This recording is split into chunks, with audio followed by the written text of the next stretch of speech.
Hello everyone. इस video पे हम बेसिकली सीखेंगे ओपन टूल्स के बारे में। तो ओपन टूल्स की वेबसाइट ये रही, आप सिंपल ओपन टूल्स सर्च कर सकते हैं और ये आपको सीधे ओपन टूल्स की वेबसाइट पे लेके आ जाएगा गूगल सर्च से। तो ओपन टूल्स आपका एक open source animation production software है। ये आपका स्टूडियो गिबली ने बनाया था और बाद में उन्होंने इसको ओपन सोर्स कर दिया। इसमें बहुत सारे प्लगइन्स अवेलेबल हैं, जैसे आपके पास एफएक्स का प्लगइन है और आपके पास जीटीएस प्लगइन है। तो यहाँ पे से जब आप नीचे की तरफ आओगे तो आपको यहाँ पे मिलेगा ओपन टूल्स के डाउनलोड का बटन। आप इस पे क्लिक करके ओपन टूल्स डाउनलोड कर सकते हैं। ये आपको डाउनलोड मेन्यू की तरफ लेके जाएगा, पर ये जो मेन्यू है थोड़ी सी स्लो है क्योंकि ओपन टूल्स एक ओपन सोर्स प्रोजेक्ट है, तो उनके पास फंडिंग की कमी रहती है, इसलिए ये अभी अपनी साइट को गिटहब पे होस्ट कर रहे हैं। तो वीडियो जो साइट है वो थोड़ी सी स्लो लोड होगी, पर जब लोड हो जाएगी तो आपको ये वाली मेन्यू दिखाई देगी। यहाँ पे कोई terms of use and condition है। बेसिकली आपको पढ़ना है तो आप इन्हें पढ़ सकते हैं, और अगर आप नीचे की तरफ जाओगे तो आपको यहाँ पर डाउनलोड के ऑप्शन दिख जाएंगे। अब आपके पास विंडोज है या मैक है, उसके हिसाब से आप डाउनलोड कर देना। ये जो ऊपर के जो दो वर्जन है ये आपके स्टेबल वर्जन है, और जो नीचे की जो नाइटली बिल्ड्स हैं ये आपके लेटेस्ट वर्जन है, पर ये स्टेबल नहीं होते हैं। ये बहुत बार क्रैश कर सकते हैं। तो मैं तो रेकमेंड करूंगा आपको हमेशा स्टेबल वर्जन ही डाउनलोड करने के लिए। तो आप मेरे पास विंडोज़ था तो मैंने विंडोज़ का डाउनलोड किया। आप मैक ओएस का भी कर सकते हैं, आपके पास जो सा सिस्टम है। तो नॉर्मल तरीके से डाउनलोड कर दी कर देना, और फिर इसका इंस्टॉलेशन पूरा का पूरा एक नॉर्मल सॉफ्टवेयर के जैसा ही है। ठीक है।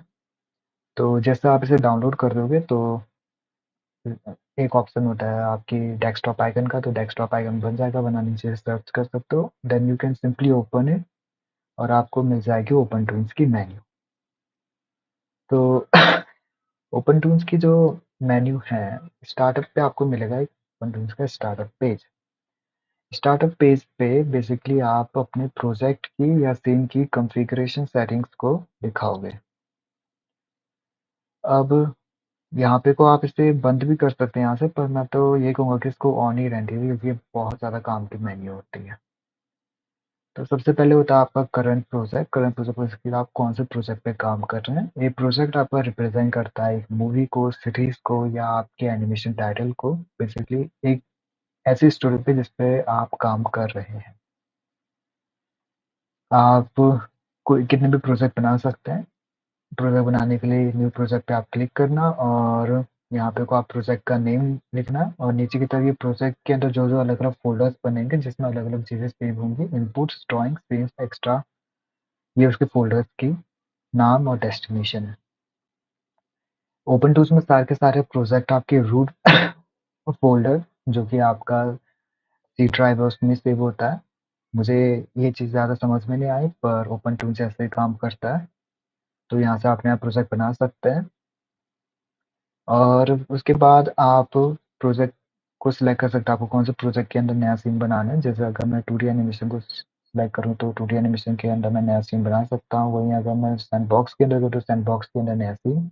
जैसे मैंने 2D एनिमेशन के अंदर पहले बहुत सारे प्रोजेक्ट बनाए थे, तो आप देख सकते हैं कि इसके अंदर बहुत सारे सीन है 2D एनिमेशन के अंदर। सैंडबॉक्स के अंदर मैंने ज़्यादा नहीं बनाया, मैंने बस 1-2 बना के रखे हैं, तो उसके 2 सीन्स हैं। जो दूसरी नीचे इंपॉर्टेंट मेन्यू है वो है आपकी सीन मेन्यू। तो सीन बेसिकली आपके हो गया एक चैप्टर जिसको आप एनिमेट कर रहे हैं। एक एनिमेशन प्रोजेक्ट के अंदर बहुत सारे सीन होंगे आपके तो आप उसके हिसाब से देख सकते हैं। तो सीन क्रिएट करने के लिए बेसिकली सीन का नाम लिख देना, बाउंसिंग बॉल या फिर कुछ भी। उसके बाद आप इसे प्रोजेक्ट फ़ोल्डर पे ही सेव करके रख सकते हैं, या अगर आपको उसको दूसरे फ़ोल्डर पे सेव करना है, जैसे डेस्कटॉप पे सेव करना है या कहीं और, तो आप वहाँ पे सेव कर सकते हैं। पर मैं प्रोजेक्ट फ़ोल्डर पे ही सेव करने के लिए कहूँगा क्योंकि वहाँ से थोड़ा ईज़ी रहता है ना इसे पढ़ने के लिए। और दूसरी चीज़, मैं ज़्यादा इसको छेड़खानी करने के लिए नहीं कहूँगा इस वाले मेन्यू पे, क्योंकि बहुत बार ये क्रैश भी करती है। इस वाले मेन्यू यानी जो मेन्यू है इसकी क्रैश भी करती है। और नीचे आपकी कॉन्फ़िगरेशन मिल जाएगी, आपको कैमरा कॉन्फ़िगरेशन यहाँ से आप सिलेक्ट कर सकते हैं। आपको जौन सी कैमरा कॉन्फ़िगरेशन चाहिए हम इसको डिफ़ॉल्ट पे रहने देंगे। तो नीचे आपको विड्थ और हाइट मिल जाएगी। ये बेसिकली आपकी यूट्यूब की 1080p वाली विड्थ एंड हाइट है। फिर आपका डीपीआई है। डीपीआई बेसिकली आपकी प्रिंटिंग के लिए इस्तेमाल होता है। जिसने कभी ड्राइंग टूल्स का इस्तेमाल किया होगा उसको पता होगा कि डीपीआई अगर आप ज़्यादा डीपीआई रखोगे तो इमेज ज़्यादा क्लियरली प्रिंट होती है। इसका एनिमेशन से वैसे उतना ज़्यादा लेना देना तो है नहीं, इसलिए आपकी ड्राइंग्स को प्रिंट करने के लिए ज़्यादा ठीक रहता है। तो सबसे ज़्यादा इम्पोर्टेंट वो आपका फ्रेम रेट। फ्रेम रेट आपका बेसिकली कितने फ्रेम पर सेकंड की आपकी एनिमेशन होगी, और अगर एक बार आपने आपको 24 कर दिया तो आपका पूरा का पूरा प्रोजेक्ट 24 फ्रेम रेट पे ही बनेगा। आप मैं आपसे कहूँगा कि 24 स्टैंडर्ड ही रखिए, उसके बाद आप प्रोजेक्ट में एनिमेशन इन 2 से एनिमेशन इन 3 करके इसको चेंज कर सकते हैं। पर एक बार आपने जो यहाँ पे करा था वो डिफ़ॉल्ट रहेगा, वो आपका परमानेंट रहेगा, ठीक है? उसके बाद ये वाली जो मेन्यू है, यहाँ पे जो आप क्रिएट करेंगे तो नया सीन क्रिएट हो जाएगा, और यहाँ पे कुछ जो मेन्यू है इसमें आपकी रिसेंट सीन दिख जाएंगे। मैंने एक सीन पहले बनाया था बाउंसिंग बॉल, तो एग्जैक्टली हम यहाँ नया सीन बना देते हैं बाउंसिंग बॉल 2, और बस आप इस पे क्रिएट सीन क्लिक कर दीजिए और नया सीन बन के तैयार। अब मेन्यूज की जहाँ तक बात है तो सबसे पहले होती है आपकी नॉर्मल मेन्यू जो आपको हर सॉफ्टवेयर में दिख जाती है, और ओपन टूल में सबसे ज़्यादा जो इम्पोर्टेंट मेन्यू है वो ये दो है, फाइल एंड एडिट मेन्यू। बाकी की मेन्यू भी काम की है, पर मैं ज़्यादा इसका इस्तेमाल नहीं करता हूँ, क्योंकि ओपन टूल्स का ज़्यादा जो मैं इस्तेमाल करता हूँ वो एनिमेशन के लिए करता हूँ, और उसके बाद जितना भी हो गया आपका क्लीन अप करना या आपके लाइन इंक पेंट करना एंड या किसी तरीके का इफेक्ट डालना, वो मैं ब्लेंडर या फिर क्रिएटा पे करता हूँ। और ओपन टूल्स के जो ब्रश टूल है वो मतलब ठीक है, पर उतने ज़्यादा अच्छे नहीं है जितने क्रेटा के हैं, और जो आपके स्पेशल इफेक्ट है वो ब्लेंडर पे ज़्यादा अच्छे हैं। पर आप इसमें भी सीख सकते हैं, ये टोटली डिपेंड्स ऑन आपको किस में करना है। सॉफ्टवेयर से ज़्यादा फर्क नहीं पड़ता, आपको जैसे काम करना आना चाहिए, तो दैट इज़ अ थिंग। तो file and edit important menu है, आप यहाँ से सिलेक्ट कर सकते हैं आपको कौन सी मेन्यू चाहिए। उसके बाद जो साइड पे ये आपकी बेसिक ड्राइंग मेन्यू हो गई, जो आपको हर ड्राइंग सॉफ्टवेयर पे मिल जाएंगी। और जो सबसे ऊपर वाला ये वाला टूल है, ये आपका एनिमेट टूल है। तो बेसिकली अगर आपने ये आप एनिमेट कर सकते हैं, जैसे मैं कह रहा हूँ कि आपने यहाँ पे तो एक बॉल बनाए, उसके बाद मैं इसको थोड़ा सा आगे तक स्ट्रेच कर देता हूँ इस फ्रेम को, और अगर मैं इस एनिमेट टूल का इस्तेमाल करूँ तो जैसे मैंने इस तरफ कर दिया, तो आप देख सकते हैं कि ये जो बॉल है ये आपकी मूव ऑन करेगी। सॉरी, मैंने इनिशियलाइज़ नहीं किया की फ्रेम को, तो सबसे पहली बात इसको इनिशियलाइज़ करते हैं। यहाँ पे वो पहली की फ्रेम बन गया, और ये रहा आपका, इस तरफ जैसे मैं लेके गया तो आप देख सकते हैं कि ये आपका एनिमेट हो गया। इसका इस्तेमाल ज़्यादातर नहीं होता है फ्रेम बाय फ्रेम एनिमेशन, तो कुछ चीज़ों के लिए काम कर सकता है, जैसे आपके अभी कभी आपको कोई ऐसी चीज़ बनानी होगी जो आपकी स्टैटिक जाएगी स्क्रीन से इस तरफ से उस तरफ, जैसे सूरज को एक स्क्रीन एक पॉइंट से दूसरे पॉइंट पे जाना है, तो वहाँ पे कोई ये काम कर सकता है बहुत ज़्यादा। तो ड्राइंग टूल्स हो गए, ये आपका सिलेक्शन टूल है, आपने जो ड्रॉ किया उसको सिलेक्ट करने के लिए। आप इसके बाद इसको स्मॉल, रोटेट, बाकी का जो करना है आप अपने हिसाब से एडजस्ट कर सकते हैं जैसे। तो ये सिलेक्शन टूल है। अब सिलेक्शन टूल के बाद आपके नीचे आपके ब्रश हो गया, आपका शेप हो गया, टेक्स्ट हो गया, तो ये बेसिक ड्राइंग टूल्स हैं आपके सारे के सारे। उसके बाद जो सबसे इम्पोर्टेंट मेन्यू है ओपन टूल्स की, वो है आपकी ये नीचे टाइमलाइन वाली मेन्यू। तो सबसे पहले बात आ करते हैं कॉलम की। तो कॉलम बेसिकली आपके लेयर्स के थ्रू काम करता है, और कॉलम आपकी फ्रेम्स की बुक होती है। आप इसे पन्नों की बुक समझ सकते हैं, और हर एक जो फ्रेम होता है वो एक पन्ने की तरह होता है। तो एक कॉलम के अंदर बहुत सारे फ्रेम हो सकते हैं, और नया कॉलम बनाने के लिए आप राइट क्लिक करके इंसर्ट बिलो या इंसर्ट अबव कर सकते हैं। इंसर्ट बिलो करोगे तो ये एक नया कॉलम नीचे की ओर बनाएगा, और इंसर्ट अबव करोगे तो नया कॉलम ये ऊपर की ओर बनेगा। ठीक है? तो हर एक जो कॉलम होता है वो खुद में एक नया पन्नों की बुक के जैसा है, उसको ऊपर वाले से कुछ लेना देना नहीं है। जैसा अगर मैंने इसको यहाँ पे को बना दिया, अब इसका इससे कुछ लेना देना नहीं ऊपर वाले से। अगर मैं ऊपर वाले को बंद इनविजिबल भी कर दूँ तो नीचे वाले पे कोई इफेक्ट नहीं पड़ेगा। ठीक है? तो ये इसी के काम आता है। तो अभी मैं इसको बैक कर देता हूँ। इसके बाद जो आपके दूसरे हैं वो आपकी टाइमलाइन। तो टाइमलाइन पे बेसिकली आपका ये वाला जो मैंने किया था स्टार्टिंग में, ये था आपका फ्रेम को स्ट्रेच करना। आपको इसके फ्रेम को कितने फ्रेम्स तक स्ट्रेच करना है किसी एक ड्राइंग को, उसके काम का है। तो आप फ्रेम को स्ट्रेच करके रख सकते हैं जितने फ्रेम तक आपको उसको स्ट्रेच करना है। तो इसके बाद अगर आपको जैसे-जैसे आप फ्रेम पे आगे बढ़ते जाएँगे और आप ड्रॉ करते रहेंगे तो फ्रेम उसको अपने हिसाब से एडजस्ट करता रहेगा। जैसे ये अपने हिसाब से 2 पे स्ट्रेच हो गया, उसके बाद अगर अगर आपने 5 पे रखा तो दूसरा वाला फ्रेम अपने हिसाब से फ्रेम आगे तक बढ़ गया।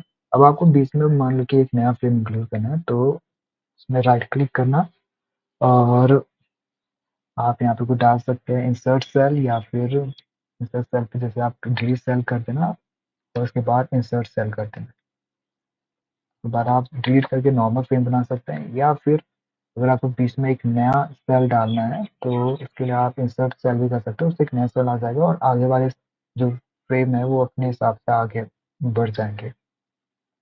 ठीक है। तो ये इंसर्ट का हो गया।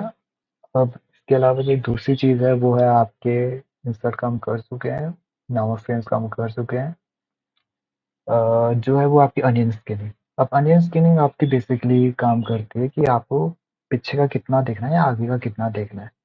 तो अनियन स्किनिंग ऊपर वाली मेन्यू है लाल हरे वाली, तो जो पीछे वाली अनियन स्किनिंग होगी वो आपकी बेसिकली पीछे वाले फ्रेम को दिखाएगी, ये आपके लाल से रिप्रेजेंट होगी, जो आगे वाली भी आपके हरे कलर से दिखेगी।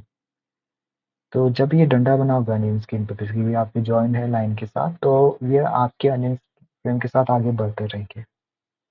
जैसे अगर ये आप मैंने पहले फ्रेम पे रखा है तो फिर ये दूसरे फ्रेम को दिखाएंगे, ये पीछे वाले या आगे वाले फ्रेम को दिखाएंगे। आप इसको ऐसे भी एडजस्ट कर सकते हैं। पर मान लो कि आपको अनियन स्किनिंग चाहिए फर्स्ट फ्रेम की बिना कुछ आगे पीछे बढ़े हुए, तो उसके लिए आपको हल्का सा ऊपर क्लिक करना और ये ऊपर वाले फ्रेम को परमानेंटली दिखाएगा पूरी की पूरी टाइमलाइन पे, आप चाहे किसी भी फ्रेम पे चाहिए। वो आप आगे पीछे से उससे कुछ नहीं दिखाएंगे, उसको अलग से ही दिखाएगा। अनियन स्किनिंग का बहुत ज़्यादा इस्तेमाल होता है आपका एनिमेशन में, तो उस चीज़ को आप एडजस्ट कर लेना। और जो तीसरी इंपॉर्टेंट चीज़ है वो आपके बेसिकली लेयर्स को या कॉलम्स को ओपेसिटी को लेके, ओपेसिटी आपके बहुत काम आती है क्लीन अप करने के लिए या कभी कभार जैसे आप नीचे की तरफ ब्लॉकिंग्स पे अगर आपने एनिमेट कर रखा है उसके बाद आप उसमें फिलअप कर रहे हैं या थोड़ी बहुत एक्स्ट्रा फीचर्स डाल रहे हैं, ड्राइंग में थोड़ा बहुत रिडिफाइन कर रहे हैं, तो उसके लिए ओपेसिटी को एडजस्ट करना is important. This is all about your timeline too. अब ऊपर की ओर है आपका नॉर्मल वीडियो प्लेयर, ये बेसिकली आपने जो एनिमेट कर रखा है उसको प्ले पॉज और आगे पीछे जाने के लिए, ये आपके नॉर्मल वीडियो प्लेयर में या किसी मीडिया प्लेयर में जो सेटिंग्स होती है ये उसके जैसा ही है। इसे प्ले होगा, इसे रिवाइंड पे रहेगा, बेसिकली प्ले होता रहेगा, इसे पॉज है, इससे आप एक फ्रेम आगे या एक फ्रेम पीछे जा सकते हैं और इससे आप स्टार्टिंग या फिर एंड फ्रेम पे जा सकते हैं। ये आपके वॉल्यूम और उसके लिए ये बेसिकली आपकी सेटिंग्स बाकी चीज़ों के लिए इस्तेमाल होती है, ये प्लस माइनस हो गया। और ये जो आपके पास स्लाइड है ये आपके एडिटर का फ्रेम पर सेकंड है, रिमेंबर ये आपके प्रोजेक्ट का फ्रेम पर सेकंड नहीं है। इसमें अगर आपने 7 फ्रेम पर सेकंड कर दिया तो इसका मतलब ये नहीं कि आपका प्रोजेक्ट 7 फ्रेम पर सेकंड पे प्ले करेगा, आपका प्रोजेक्ट 24 पे ही प्ले करेगा। जो हमने स्टार्टिंग पे सिलेक्ट किया था ना प्रोजेक्ट मेन्यू पे, सीन मेन्यू पे, वो 24 पे ही करेगा, उसको इससे कुछ नहीं देना नहीं। इसका इस्तेमाल कैसे होता है? इसका इस्तेमाल होता है आपके जैसे आपने की फ्रेम बना दिया और ब्रेकडाउन बना दिया और आपको देखना है कि चीज़ें कैसे चल रही हैं। अब 24 पे रखोगे तो वो उतनी ज़्यादा अच्छी नहीं लगेगी, पर अगर आप उसे 12 पे कर दो या 7 पे कर दो तो कम ड्राइंग पे भी वो मिलेगी, पता चल जाता है कि हाँ ठीक ठाक तरीके से बनी है या फिर नहीं। तो ये उस चीज़ के लिए इस्तेमाल होती है। तो this is all about open tools, तो मुझे लगता है कि पता होना चाहिए ओपन टूल्स पे काम करने के लिए। And I will see you guys in next video. So thank you for watching.